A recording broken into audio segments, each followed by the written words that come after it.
Good to have you on the show. 360 Sport on Trust TV. Adeni Ajishafe. You just saw that particular clip between the match that has to do with UEFA Europa League there, where Atalanta, they fought their way against Sporting over there in the Europa League. Well, we just have to take you around the world of sport in the happenings there. A lot of activities, but right now, let's talk about our own team. We have Team Nigeria already in Ghana ahead of the African Games taking place there, the 13th edition. And right now, the Minister of Youth and Sport Development is already saying they will make sure they reward all the athletes that get to the podium finish instantly, either gold, silver, or bronze medal. As long as they get to the podium finish, rewarding them won't be it won't take long. That's a good one coming from Minister of Youth and Minister of Sport Development, Senator John Eno there. Well, right now, joining us to talk sport this hour is Timothy Ayeku. Good to have you, Timothy.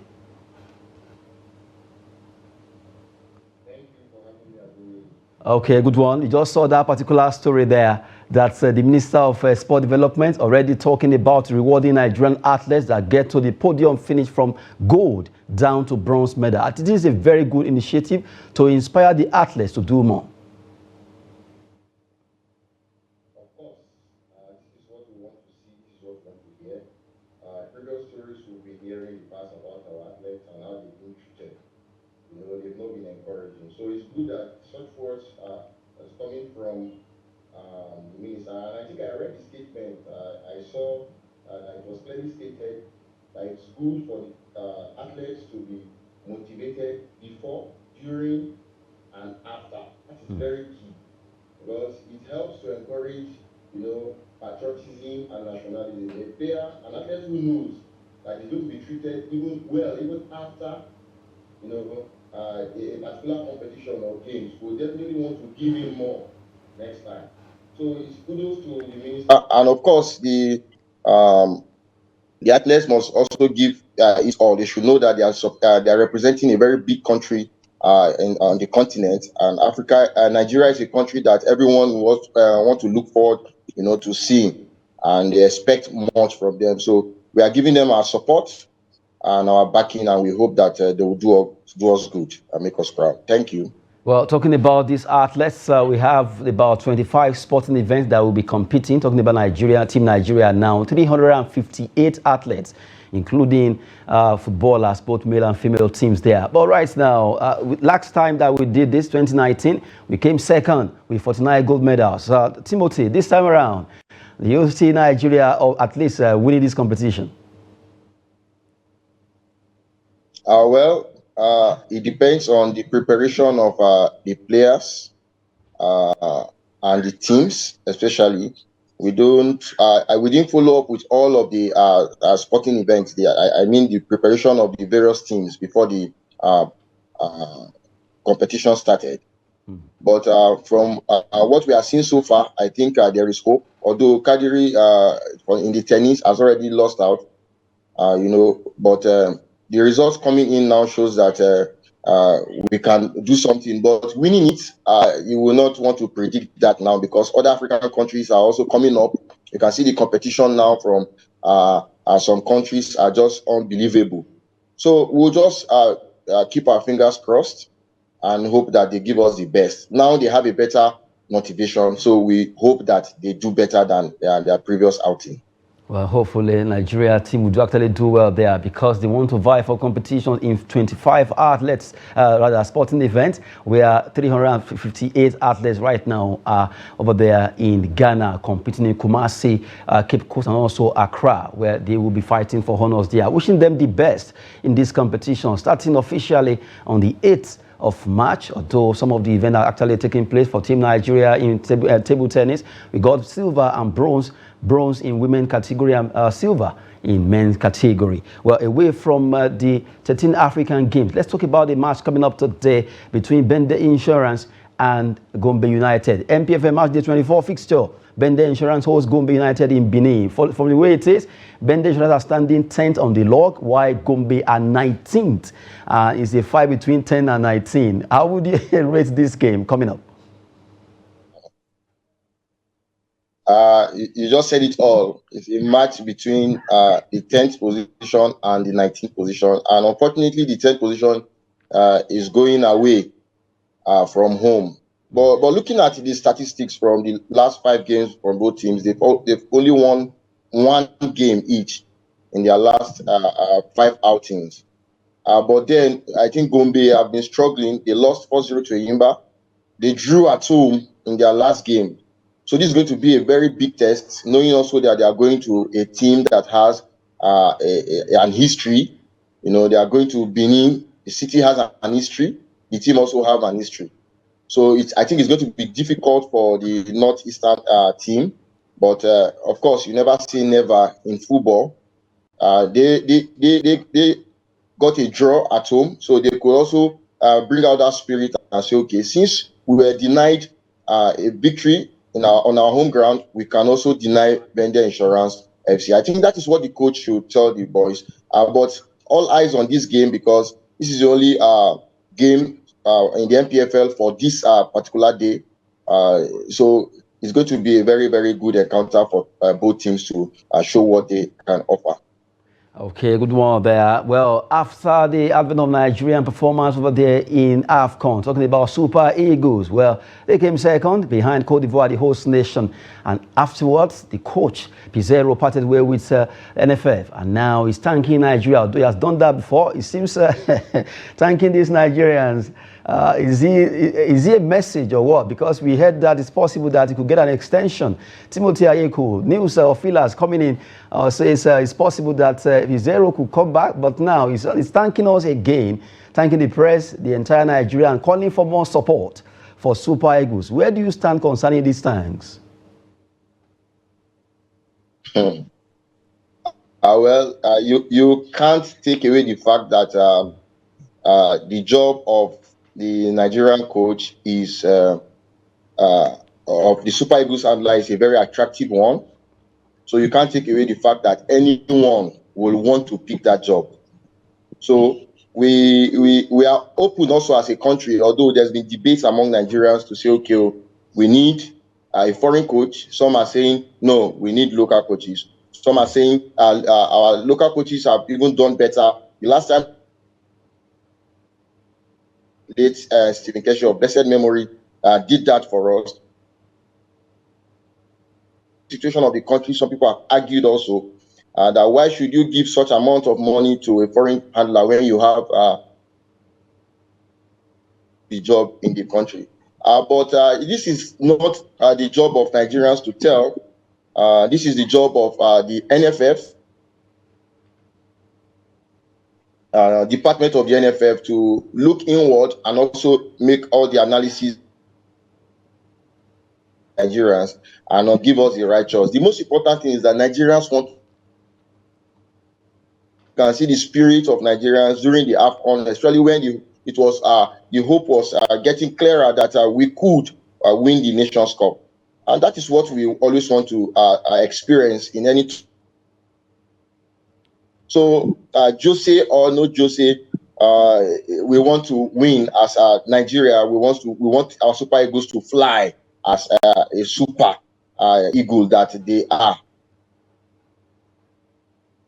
Consider him as the right man for the job, somebody who has the technical ability, and most importantly, someone who can handle the team in terms of man management, because issues we've had with other local coaches is that some of them don't know how to handle these players in terms of their attitude and some of the characters they portray on the pitch, knowing that some of them came from different clubs and they're all gathered to fly the colors of the country. So the NFF has a very big one, to decide going forward, because we should build on this success. That is what is most important.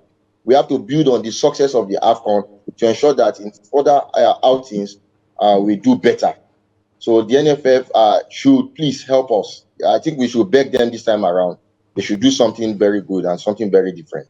Okay, begging the NFF now. For you, where will you stand? Do you prefer Nigerian coaches or foreign coaches? I think you are trying to set me up here. But then I think I will go for foreign coaches. Why? I think that I will go for foreign coaches for now. The reason is because So far, we've not had any of our coach or any of our coaches who have been there in terms of coaching a top side.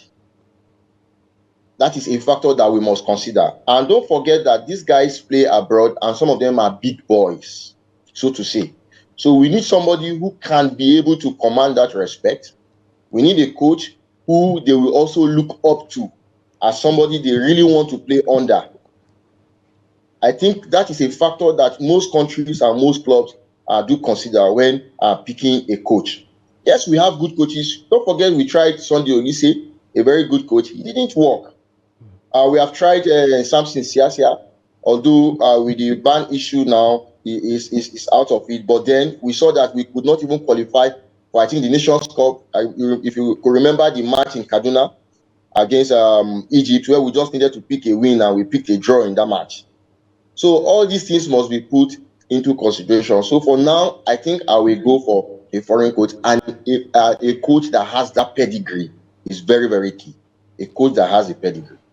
Okay, among these coaches that have pedigree, well, who will you actually suggest? A lot of people mention Javi Renard as being a man that has seen the whole African football in a different platform. He has done well with so many teams. So people mention Sanfeld. So where would you be standing? This particular foreign coach or foreign coaches that you're actually looking at?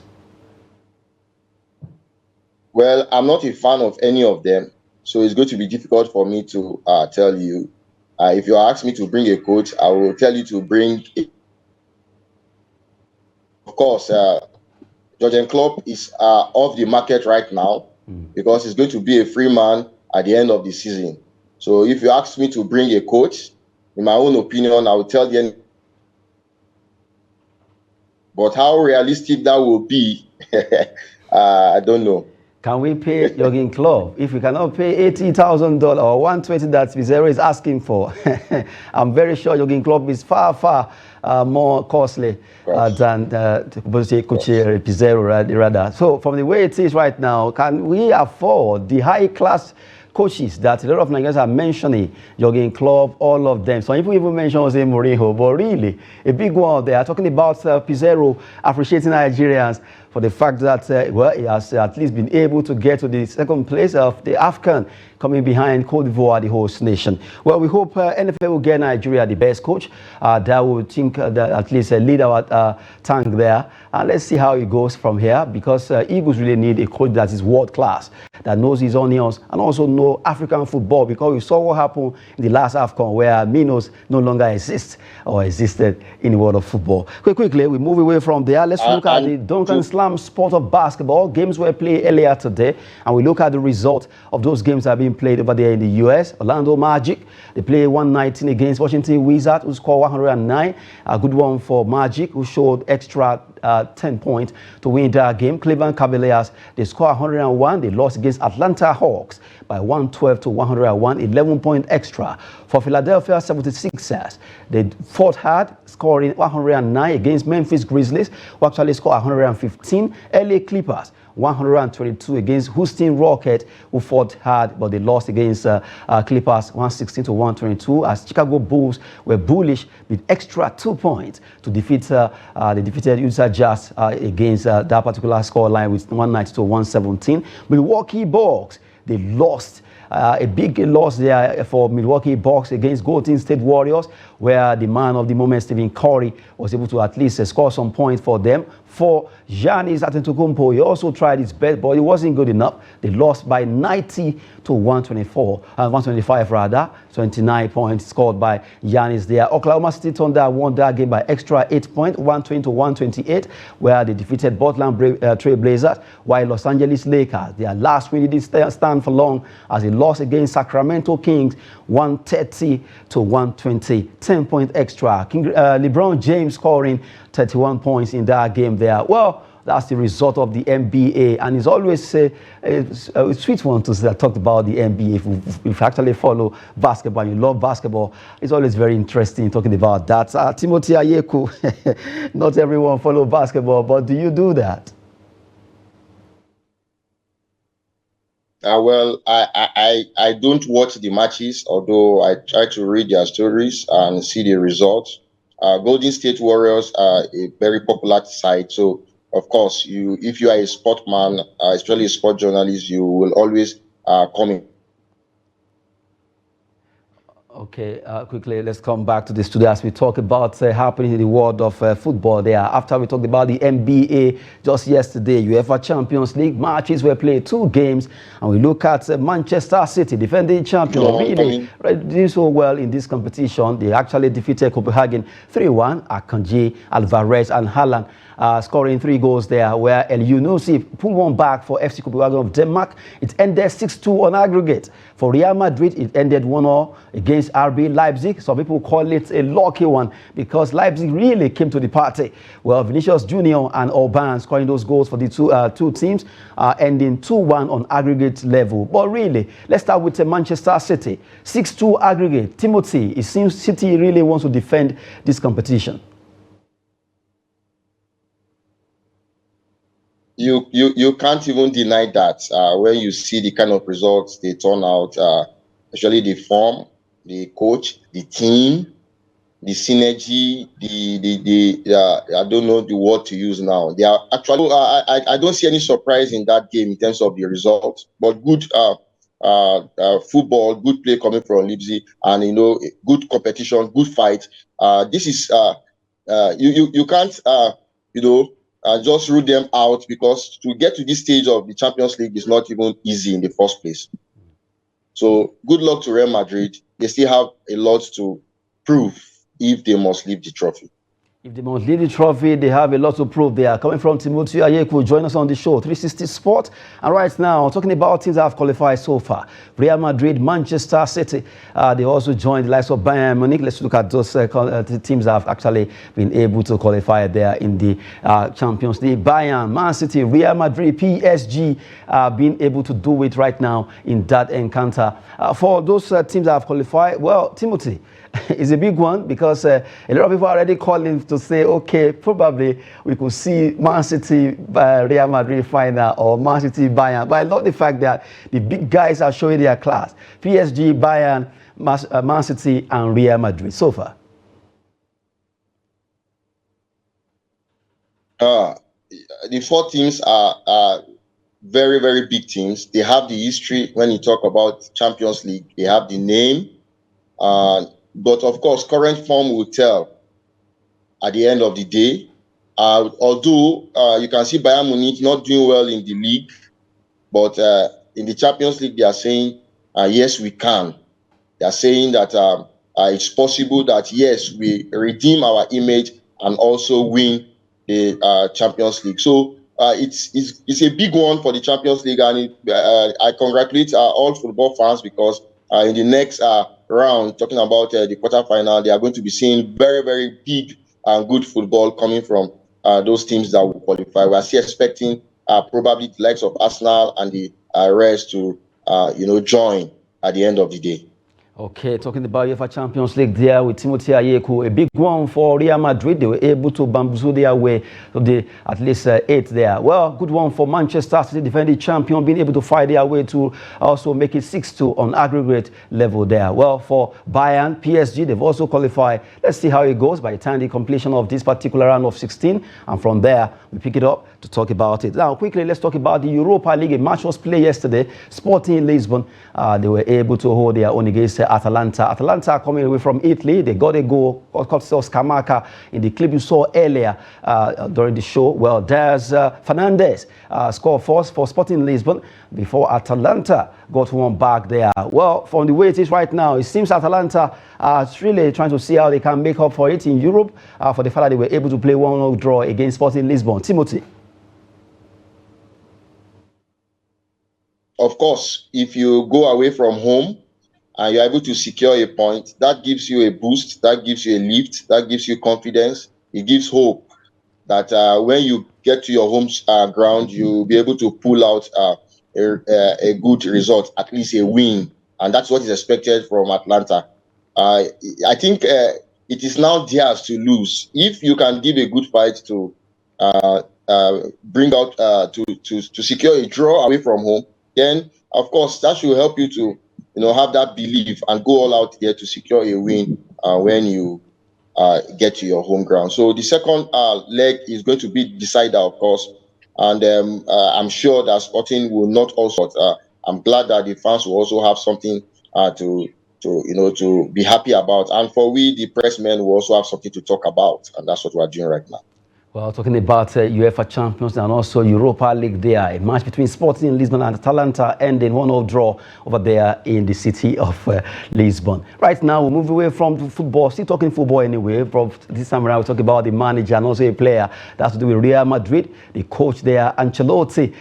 Well, that particular story says Spanish prosecutor wants prison term for Carlo Ancelotti on image rights tax evasion. Well, they mentioned 2014-2015 that actually evaded the image tax. They also pay about $1 million, and that is another big one right now, because why is it always like this over there from the beginning? 2014-2015 season, is it that the authorities, is it that they forget to ask about it, or why is it always common? It was Messi, Ronaldo, Neymar, all the stars. Why always the big stars? And then you see that they either come up with the prison terms, later the money will be paid, nobody will go to prison. It's always a funny scenario. Rules are rules, and we'll give it to the European countries for, standing by what they say they want. They have that integrity so far, but then it is left to people, individuals, to do what is right, especially if you are a celebrity or somebody who is a public figure. I think there's nothing wrong when you just do what is right and then you have your peace. It's a disappointment, that Ancelotti is into this kind of a fix that could even distract him, on the job, so to say. But then I think the law will take its course, and then it will also serve as a lesson to others. And maybe for the reason why you have delay in, these people have a way of, they have a system how it. Okay, back to the studio while he was talking about Ancelotti there. Well, the prosecutor already calling for prison time for him for evading tax worth about $1.1 million, 2014-2015. Well, maybe the authorities should just start, if they don't want to pay, let them begin to deduct it one way or the other. Or maybe their agents are the one actually causing this. A lot of issues there here and there concerning tax evasion in Spain. Why always Spain? Well, talking about Spain now, we're talking about a player who really is doing so well for his club, but in the moment of anger, he overreacted, and that has cost him something. Let's talk about Jude Bellingham. Jude Bellingham gets 2 La Liga games ban for disrespecting referee. Referee Manzano Jesus Gil was the one that actually officiated that match between Real Madrid and Valencia that day, and that particular scenario where he overreacted against the referee has cost him 2 matches now. Well, I think players should always find a way, even though we know football is very emotional, to control themselves. And we remember what happened against Getafe too, where he mumbled some words against his own countryman. Well, from the way it is right now, Bellingham will be playing 2 matches in La Liga. Timothy. You just said it all, that football is an emotional game. It tampers with your emotion, but that is why you are a professional, because you should understand that any any of your actions could cost your team. Now, Real Madrid will be without this star player, a man who has been there for the team for 2 good games, and that could be very costly, a risk for the club. So he has to face the consequence, and these things have to be addressed in terms of how players harass referees. They talk to referees when they are angry, especially when they don't get their wish done. Because if they don't do that, especially for a player like Jude, who is a star, it could encourage other younger players to do even more and worse. So I think the league is just trying to be cautious about how players behave, and also ensure that it doesn't happen next time. That is what has been served. It should serve his 2 match ban, and I just hope it will not affect Real Madrid in their next 2 games. They've tried to know how to control their emotions there. Coming from Ayeku Timothy that joined us via Zoom on the show. 360 Sport. Timothy, we appreciate your time with us. Thank you so much. Thank you for having me, sir.